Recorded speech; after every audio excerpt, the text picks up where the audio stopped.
لا ما عاد يرعبني ظلم يهددني لا شيء أخسره لا مهما يطول الدرب فالحق. Assalamualaikum warahmatullahi wabarakatuh. Waalaikumsalam warahmatullahi wabarakatuh. Alhamdulillahirabbil alamin wassalatu wassalamu ala asrofil anbiya'i wal mursalin wa ala alihi washabbihi ajmain. Amma ba'd. Bersyukur kita kepada Allah dan bersolawat kita kepada Nabi dengan mengucapkan Allahumma sholli ala sayyidina Muhammad wa ala ali sayyidina Muhammad. Pemirsa Kibah Channel dimanapun Anda berada, semoga sehat selalu dan dalam lindungan Allah Subhanahu wa Ta'ala. Berjumpa lagi kita di acara talk show bersama Kibah Channel, yang mana sudah berada bersama kita narasumber kita Ustadz Syarifuddin Caniago. Assalamualaikum Ustadz. Waalaikumsalam. Bagaimana kabarnya Ustadz? Alhamdulillah baik. Alhamdulillah, pada pertemuan kali ini kita akan membahas tema bahaya ulama di pintu penguasa. Menteri Investasi atau Kepala Badan Koordinasi Penanaman Modal atau BKPM, Bahlil Lahadalia, berencana untuk memberikan wilayah izin usaha pertambangan atau WIUP kepada organisasi masyarakat atau ormas keagamaan yang mendatangkan protes. Alasan pemerintah memberikan konsesi pertambangan pada ormas karena mereka berjasa pada bangsa dan negara. Dari pernyataan tadi Ustadz, bagaimana pandangan Ustadz tentang rencana pemberian wilayah izin usaha pertambangan kepada ormas keagamaan Ustadz? Ya. Bismillahirrahmanirrahim. Assalamualaikum warahmatullahi wabarakatuh. Waalaikumsalam warahmatullahi wabarakatuh. Alhamdulillahirabbil alamin wassalatu wassalamu ala asrofil anbiya'i wal mursalin wa ala alihi wa sahbihi ajmain. Asyhadu an la ilaha illallah wahdahu la syarikalah wa asyhadu anna Muhammadan abduhu wa rasuluhu allazi la nabiyya ba'da. Ya. Ya, bertemu lagi kita ya di kajian talk show kita ya yang kita adakan seminggu sekali insyaallah. Dan tadi sudah disampaikan bahwa pemerintah berencana hendak memberikan izin usaha pertambangan ya kepada ormas keagamaan. Jadi di sini kita pertama ya kita coba melihatnya dari sisi apa sih pertambangan itu ya. Pertambangan itu adalah sumber daya alam ya yang berada di wilayah suatu negara ya. Jadi segala pertambangan merupakan salah satu bentuk sumber daya alam dari suatu negara ya. Dan kita Indonesia, kita ada Undang-Undang Dasar 45 ya. Di dalam Undang-Undang Dasar 45 disebutkan itu dia seluruh kekayaan alam termasuk pertambangan ini ya, batu bara dan lain-lainnya itu sepenuhnya dikuasai oleh negara dan sebesar-besarnya diperuntukkan kepada dikembalikan kepada kemaslahatan bagi rakyat ya. Nah, jadi kalau kita lihat dari sini dari Undang-Undang Dasar ini ya itu harus segala bentuk kekayaan alam itu harus ditangani oleh negara ya, ditangani oleh negara, bukan diberikan kepada siapa-siapa saja ya. Nah, tapi kemudian yang kita lihat ternyata tidak sesuai ya. Semua tambang-tambang yang ada di Indonesia ini ya itu sudah dikuasai oleh apakah dia asing atau dia perusahaan-perusahaan nasional ya, perusahaan-perusahaan orang Indonesia dan lain-lain ya, tapi swasta ya, bukan dikuasai negara. Hampir tidak ada lagi yang dikuasai oleh negara. Kenapa bertentangan dengan Undang-Undang Dasar? Karena memang kita tidak lagi, kalau kita lihat, kita tidak lagi mengikuti Undang-Undang Dasar itu ya. Nah, kita sekarang sudah mengikuti secara kafah ya, secara menyeluruh bagaimana prinsip-prinsip dari kapitalisme ya. Nah, itu dia yang kita ikutkan ya. Di mana dalam kapitalisme itu kepemilikan itu boleh saja dimiliki oleh siapa saja ya. Sehingga negara di sini tidak bisa lagi melarang orang untuk memiliki apapun ya, selama orang itu dianggap punya kemampuan ya untuk memilikinya. Nah, di sini dia kemudian ketika negara hendak memberikan hak pengelolaan kepada suatu pihak, ya, walaupun tadi itu sudah bertentangan sebenarnya, nah, taruhlah umpamanya ini oke lah kita anggap sudah konsensus dari negara ini dibolehkan gitu kan. Di sini muncul lagi persoalan kedua, ya. Itu kan apa, kekayaan alam itu harus dikelola dengan baik. Ya, kalau tidak dikelola dengan baik, dia akan memunculkan berbagai keburukan, ya, keburukannya. Tentunya kalau dia disebut dikelola dengan baik, maka pihak pengelola sumber daya alam itu atau kekayaan alam itu adalah orang-orang yang harus mampu, punya kemampuan untuk mengelolanya, ya, mengelolanya. Karena bukan sederhana itu mengelola barang tambang. Dia pengambilan dari bumi, ya, kemudian ada pengolahan, ada segala macam itu kan. Ada umpamanya dia pemurnian, ya, memisahkannya dengan tanah dengan ini gitu kan, banyak situ kan. Nah, pertanyaannya apakah ormas keagamaan punya kemampuan untuk itu kan? Punya kemampuan untuk itu? Jelas nggak punya. Jelas nggak punya. Yang punya kemampuan untuk itu saja kadang-kadang mereka bisa ini ya, bisa tidak berhasil mereka, ya, tidak berhasil mereka mendapatkan hasil yang sebagus-bagusnya. Apalagi orang yang tidak punya kemampuan sama sekali, ya. Jadi di sini terlihat bahwa ini adalah perbuatan atau kebijakan dari negara yang sebenarnya ini salah benar ya. Dari sisi undang-undang, dari sisi kepatutan itu kan, kepatutannya. Belum lagi kita bicara dari sisi begitu banyaknya ormas keagamaan di Indonesia ini, ya. Kepada siapa yang mau dikasih, ya? Kasih kepada si A, apa enggak cemburu si B, si C, si D, si E, dan segala macamnya itu kan. Nah, itu dia menjadi persoalan itu. Tapi kalau umpamanya tadi diberikan kepada yang mampu, yang punya kemampuan, itu yang lainnya yang tidak punya kemampuan nggak bisa protes kan. Nah, memang dia mampu, diberikan kepada dia bisa, ya kan? Nah, tapi kalau hanya diberikan berdasarkan kepada dia adalah ormas keagamaan, nah, maka nanti akan ada kecemburuan, ya, kecemburuan. Jadi ini sesuatu yang akan buruk lah, keputusan ini keputusan yang sangat buruk dan menurut pandangan saya ini sesuatu yang sangat salah, ya. Nah, bukan karena kita ingin menghalangi ormas untuk mendapatkan ini, bukan, ya. Nah, dari kita dampaknya. Sehingga itu ya, itu mungkin yang pertama, ya. Dari yang Ustadz katakan tadi, apa kira-kira yang melatar belakangi kenapa pemerintah hendak memberikan izin usaha ini, Ustadz, kepada ormas, sementara ormas itu tidak mampu mengelolanya, Ustadz? Ya, jadi itu yang muncul di publik, ya, akhirnya kan, yang menjadi orang kemudian ada yang protes dan segala macamnya itu karena itu, ya. Ini terus apa ini kan?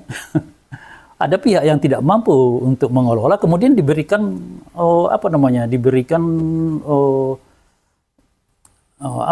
tugas amanah untuk mengelola, ya. Terus gimana ini? Apa sebenarnya yang terjadi di sini, ya? Bahkan ada yang pernah saya dengar, ada itu dari salah satu ormas, ada salah seorang tokohnya, ya, dia mengatakan apa salah kami gitu. Kenapa kami diberi mengelola tambang gitu kan? Nanti ini sesuatu yang berat gitu kan. Jadi ormas itu lebih senang dia dikasih aja dia punya bantuan gitu kan, bantuan dia untuk organisasinya, bantuan untuk ininya. Kalau mengelola tambang ini kan berat, pekerjaan berat ini kan, pekerjaan berat. Belum lagi nanti tenaga mereka akan terpakai ke sana, ya, dan lain-lain, ya. Padahal mereka cuma ormas yang biasanya ormas itu hanya bergerak di bidang sosial, ya. Sosial aja kan, mereka cuma sosial kalau ormas, ya. Lain kalau perusahaan baru bekerja gitu kan. Kalau ormas itu tidak. Paling tinggi ormas itu dia, kalaupun ada yang mau dikelolanya, paling dia model-model koperasi, ya, koperasi di antara mereka ada ini, ya, paling itu, ya. Karena mereka itu kan ormas itu terdiri dari orang-orang yang mereka itu punya pekerjaan sendiri. Yes, kalau perusahaan, orang yang berada di situ bekerja di perusahaan itu kan. Jadi bagaimana orang yang sudah punya pekerjaan sendiri itu akan diminta lagi untuk mengelola bekerja lagi untuk suatu hal lainnya. Jadi ini akan ya. Maka kemudian ketika kita melihat di sini muncullah asumsi atau praduga kita bahwa penguasa memberikan ini tujuannya adalah untuk meraih dukungan, ya, merangkul ormas, ya, merangkul ormas keagamaan. Kenapa ormas keagamaan? Karena di situ adalah di dalam ormas keagamaan itu pasti situ banyak terdapat para ulama, ya. Dan ini yang target mereka ini, agar kemudian para ulama yang berada di dalam ormas tertentu yang kemudian itu diberikan apa namanya izin usaha ini, nah, kemudian menjadi orang yang setidaknya walaupun tidak mendukung, setidaknya diam pada segala kebijakan-kebijakan yang dibuat oleh penguasa, ya. Nah, itu mereka itu, ya. Jadi kalau kita bilang bagaimana ormas ini, kan bisa sih mereka kelola atau apa, saya bilang itu mereka tidak akan sanggup. Nah, karena mereka tidak punya kemampuan untuk itu dari sisi apa namanya latar belakang pendidikan dan pengalaman, tak ada sama sekali, nol, ya. Sehingga kemudian ketika nanti ini benar-benar terjadi, yang terjadi hanya adalah izin. Izinnya itu dipegang ormas, ya. Semuanya saya diberikan oleh negara izin untuk apa? Izinnya itu saya pegang. Yes, Ustaz. Baru nanti izin yang bekerja itu orang lain. Nah, itu kan dengan izin saya orang lain bekerja, nah, orang lain bekerja. Nah, saya kerjakanlah orang di sana gitu kan. Jadi bukan ormas itu yang mengelola, ya. Di mereka hanya punya izin. Sehingga kemudian apa yang mereka dapatkan di situ, mereka akan mendapatkan apa namanya istilahnya itu, ya, semacam komisi lah dari yang bekerja itu, ya, yang mengelola itu, komisi kepada mereka karena mereka yang punya izin, ya. Jadi itu, ya, sehingga sebenarnya itu dia komisi yang seperti itu, uang masuk seperti itu mestinya masuk ke kas negara, ya. Ini akhirnya masuk ke dalam apa namanya kasnya ormas, ya. Padahal itu tadi disebut itu adalah kekayaan alam itu milik seluruh rakyat Indonesia. Nggak boleh itu kemudian itu ditujukan untuk kesejahteraan satu ormas, satu ini, tidak bisa. Nah, dia harus dikelola negara, baru kemudian masukkan hasilnya ke kas. Dari kas itulah kemudian dikembalikan kepada rakyat untuk kemaslahatan rakyat, ya, dalam bentuk apapun itu, apakah mengadakan lapangan pekerjaan, nah, atau membuat fasilitas-fasilitas infrastruktur, memudahkan apa namanya harga-harga, memurahkan harga-harga, ya, umpamanya menurunkan biaya-biaya kesehatan, sekolah dan lain-lain, ya, itu bisa, ya, gitu. Jadi terlihat asumsi kuat kita demikian, ya. Nah, agar kemudian penguasa itu mereka mendapatkan dukungan, apakah dukungannya dukungan secara lisan atau dukungannya dengan dukungan mendiamkan, mendiamkan. Sehingga para ulama yang berada di bawah naungan ormas tertentu itu yang akan nanti mendapatkan menerima ini hak izin usaha ini, akhirnya mereka itu ya diam. Tidak ada lagi suara-suara untuk apa namanya yang biasanya kalau ulama itu kan mereka kalau ada dia kemungkaran mereka kritis harusnya kan. Ya, itu. Jadi tidak ada lagi itu. Nah, itu saya kira itu dia apanya yang melatar belakangi, ya. Oh, iya.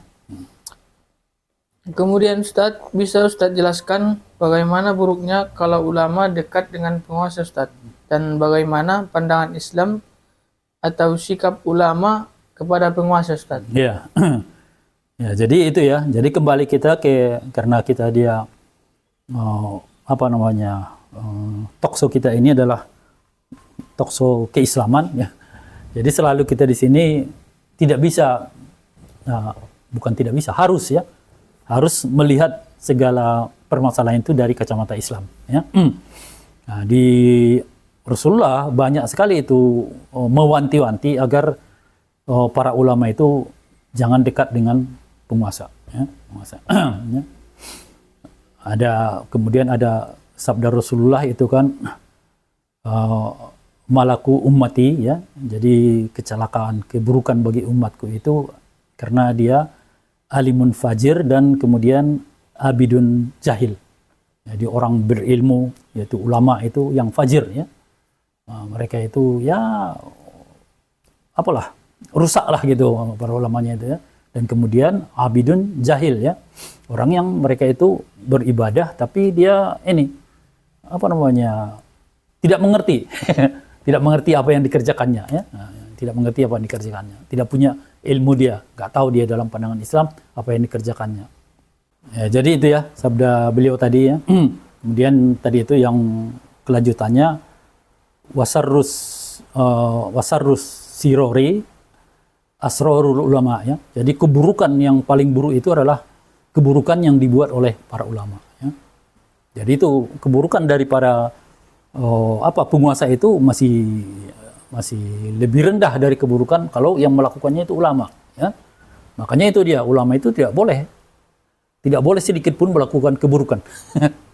Nah, kemudian ada lagi dari apanya Rasulullah, wa man ata abawaba sultanu tutina, ya. Jadi ketika ada siapa saja yang mendatangi pintu penguasa, mereka akan terkena fitnah.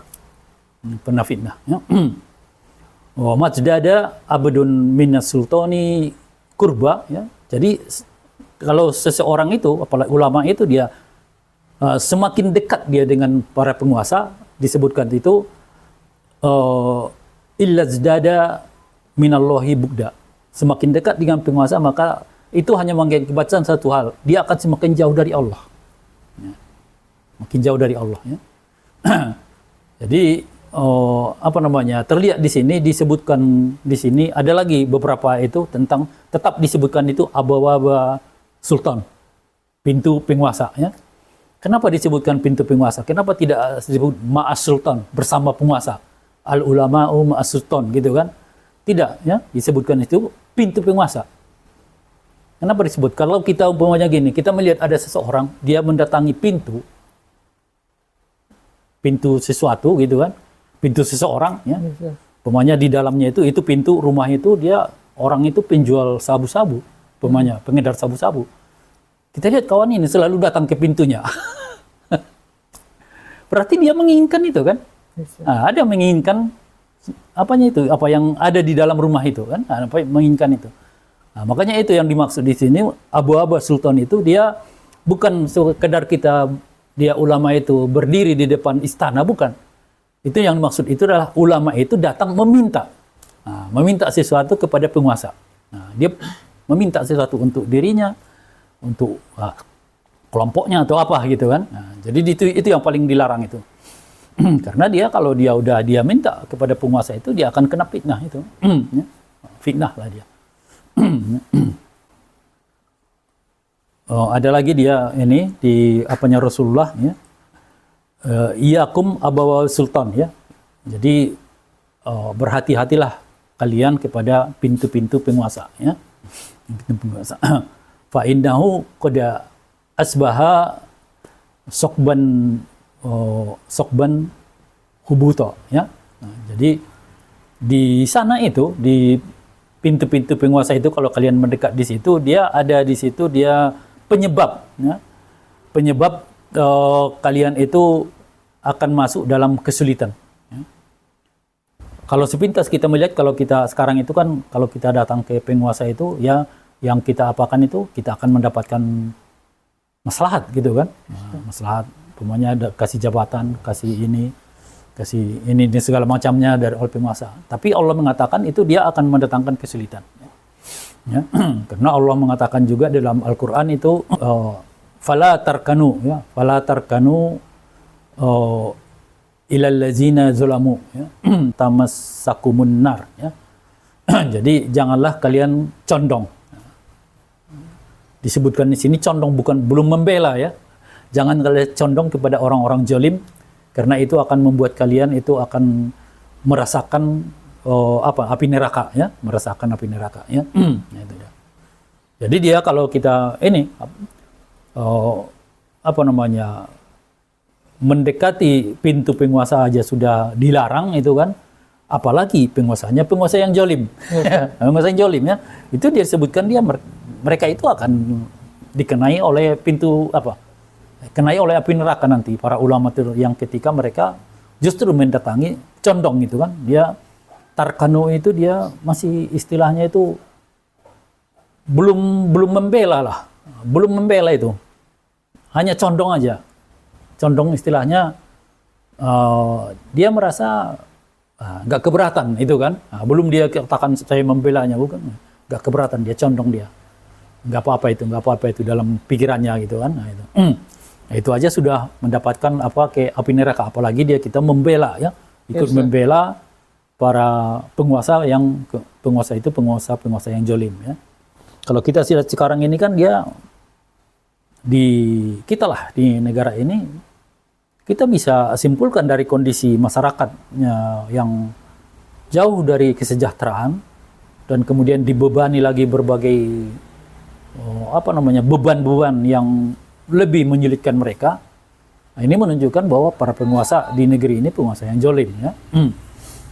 Udahlah masyarakatnya susah, BBM dinaikkan, ada lagi pungutan yang terbaru ini pungutan tapera itu kan, tabungan perumahan rakyat itu kan. Nah, kemudian harga naik-naik ya, kemudian dia APBN negara itu justru dipakai untuk keperluan yang tidak mensejahterakan rakyat.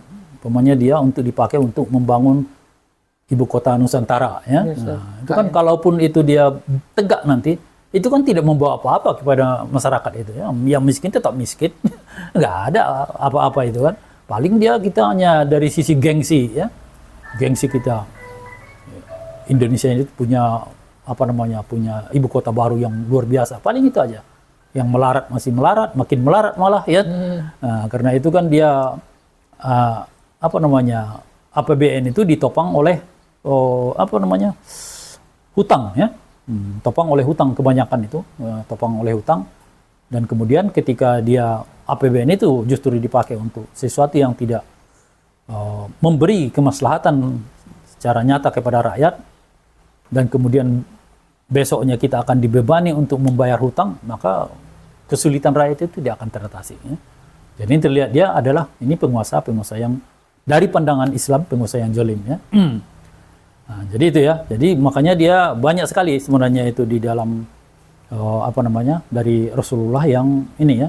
Bahkan dia ada seorang ulama Muhammad bin Maslamah ya. Rahimahumullah ya. Dia mengatakan lalat di atas kotoran itu masih lebih baik daripada ulama yang berada di pintu penguasa. Nah, itu menunjukkan bahwa sikap penguasa itu nggak boleh demikian ya. Sikap ulama itu nggak boleh demikian. Dekat-dekat dengan penguasa itu nggak boleh. Ya. Jadi itu ya. Jadi kemudian bagaimana seharusnya sikap para ulama? Para ulama itu mereka itu adalah orang yang mandiri, independen, sehingga mereka bisa menyampaikan masukan yang kita kenal dengan istilah muhasabah ya. Muhasabah lil hukam ya. Memberi nasihat, memberi masukan, memberi kritik kepada penguasa ya.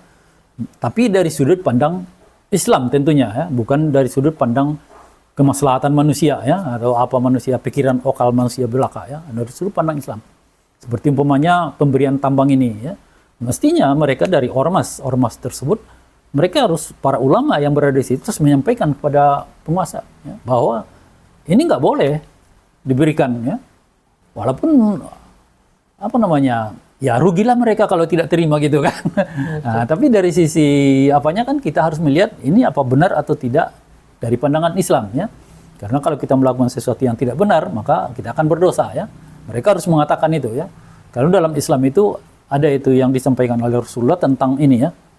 Tentang kekayaan alam ya. Disebutkan itu al-muslimu suraka fi salasi ya. Seluruh kaum muslim itu berserikat suraka ufisalasi berserikat pada 3 hal ya. Fil kalai ya, di dalam padang rumput, wal ma'i ya, dan kemudian air, dan kemudian wanar ya. Api ya. Jadi api di sini bukan api yang ini yang kita ambil korek api bukan itu apinya ya. Yang dimaksud api di sini adalah energi ya. Jadi segala sesuatu yang bisa menghasilkan energi dari benda itu masuk dia dalam kategori nar tadi ya. Seperti umpamanya BBM ya, kemudian gas ya. Kemudian ini batu bara ya. Batu bara ini kan dipakai untuk energi ini kan. Nah, energi.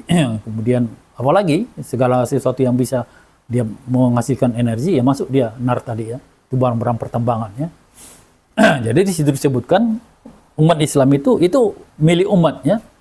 Jadi milik umat itu tidak boleh diberikan oleh penguasa kepada siapapun selain mereka itu penguasa atau pemerintah itulah yang mengelola, ya, mengelola.